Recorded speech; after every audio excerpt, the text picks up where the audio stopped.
اس video میں جو بھی بتایا جائے گا وہ بسمی اینڈ ایسوسیٹس کا کام ہے۔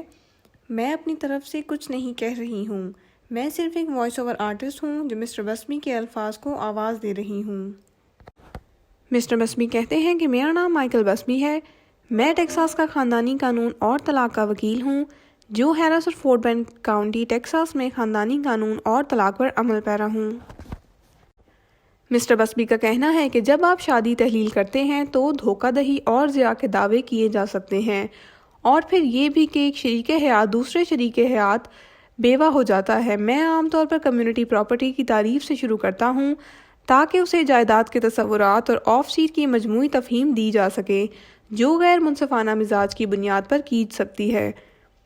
اس طرح شادی کے دوران ملنے والی شادی کے دوران کمیونٹی پراپرٹی کی ملکیت ہوتی ہے، علیحدہ جائیداد شادی سے پہلے کی ملکیت ہے یا شادی کے دوران تحفے کی تدبیر یا نزول کے ذریعے وصول کی جاتی ہے۔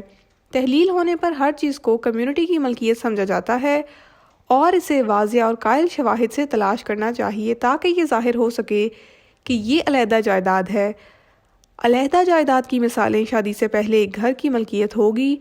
اب گھر سے باہر کی آمدنی جو آپ شادی سے پہلے کے مالک تھے جو آپ نے شاید کرایہ پر دی تھی کمیونٹی پراپرٹی سمجھی جائے گی۔ اس میں ایک استثناء یہ ہوگا کہ اگر آپ کے پاس تیل اور گیس کی رائلٹی ہے تو یہ ایک کم ہوتا ہوا اثاثہ ہے، جیسا کہ کارپس کی قدر میں کمی ہوتی ہے، پھر اسے علیحدہ ملکیت سمجھا جاتا ہے۔ اس کے ساتھ ساتھ اگر آپ کسی قسم کے حادثے میں ہیں اور آپ کا کسی کے خلاف دعویٰ ہے، درد اور تکلیف کی جائیداد کے لیے دعویٰ کرتا ہے۔ مسٹر بسمی کا کہنا ہے کہ وہ کھوئی ہوئی آمدنی اور اجرت کے لیے جس حد تک ہے جسے کمیونٹی کی ملکیت سمجھا جاتا ہے اور طلاق پر تقسیم کیا جا سکتا ہے۔ کئی بار شادی کے اختتام پر لین دین ہوتا ہے کیونکہ ایک شریک حیات دھوکہ دے رہا ہے یا ایک شریک حیات اثاثے چھپا رہا ہے۔ 3 عمومی خصوصیات ہیں جن کو آپ دیکھتے ہیں اور عمل کی وجوہات لاتے ہیں۔ ایک وہ معتبر فرض ہے جو ہر فریق ایک دوسرے کے تعین کرتا ہے، لہٰذا جیسا کہ آپ کا فرض ہے آپ کو بڑی خریداری کے لیے اور لین دین کرنے کے لیے مشیر اور اپنے شریک حیات کے ساتھ کانفرنس کرنا ہوگی۔ پھر آپ کے پاس دھوکہ دہی کی 2 قسمیں ہیں، اصل دھوکہ دہی اور تعمیری دھوکہ دہی۔ مسٹر بسمی وضاحت کرتے ہیں کہ تعمیری دھوکہ دہی شاید وہ شریک حیات جو لوزیانہ جاتا ہے اور اکثر جوا کھیلتا ہے، بامقابلہ شریک حیات جو گھر میں رہتا ہے اور ہر بدھ اور اتوار کو چرچ جاتا ہے اور چرچ سے بہت کم تعلقات قائم کرتا ہے، لیکن بصورت دیگر ایک کم دیکھ بھال کرنے والا شریک حیات ہے۔ اور جب آپ کا کچھ قسم کی خرابیوں کے ساتھ شریک حیات ہو تو عدالت جس چیز کو دیکھ سکتی ہے وہ رقم کے غیر منصفانہ مزاج کو زبردستی ہے جو ان خرابیوں پر خرچ کی گئی تھی۔ اصل دھوکہ دہی جائیداد کو اکاؤنٹ کی کمی کی منتقلی اور پھر اسے شاید بیرون ملک خاندان کے کسی دوسرے فرد کو منتقل کرنا یا جائیدادوں کو منتقل کرنا، خاندان کے دیگر افراد کو جائیدادوں کے عنوانات منتقل کرنا اور یہ کہنا کہ آپ نے اسے منصفانہ مارکیٹ ویلیو سے بھی کم میں فروخت کیا ہے۔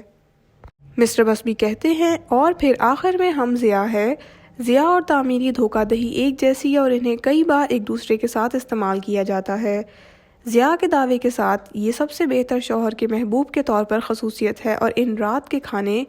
وہ چھٹیاں، وہ ہوٹل کے کمرے ہیں کہ شوہر کی طرف سے ادا کیا جا رہا ہے۔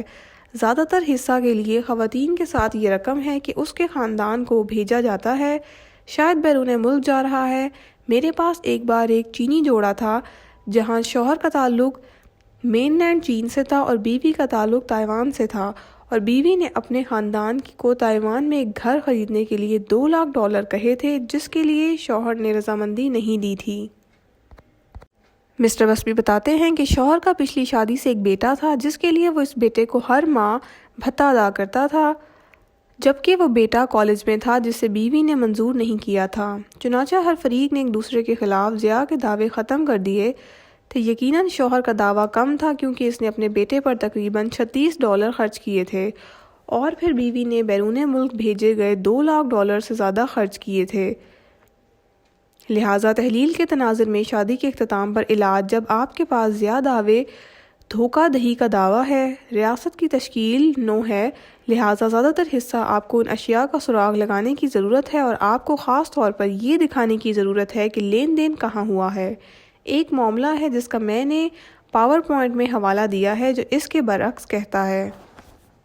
مسٹر بسبی کا کہنا ہے کہ پیٹرسن کیس جہاں شوہر، اگر آپ رائے پڑھیں، کئی سالوں سے سالانہ تقریباً 2 لاکھ کماتے تھے اور بیوی نے کہا کہ پیسہ کہاں ہے، اور کئی بار لوگ کہیں گے ٹھیک ہے اگر آپ اتنا پیسہ کماتے ہیں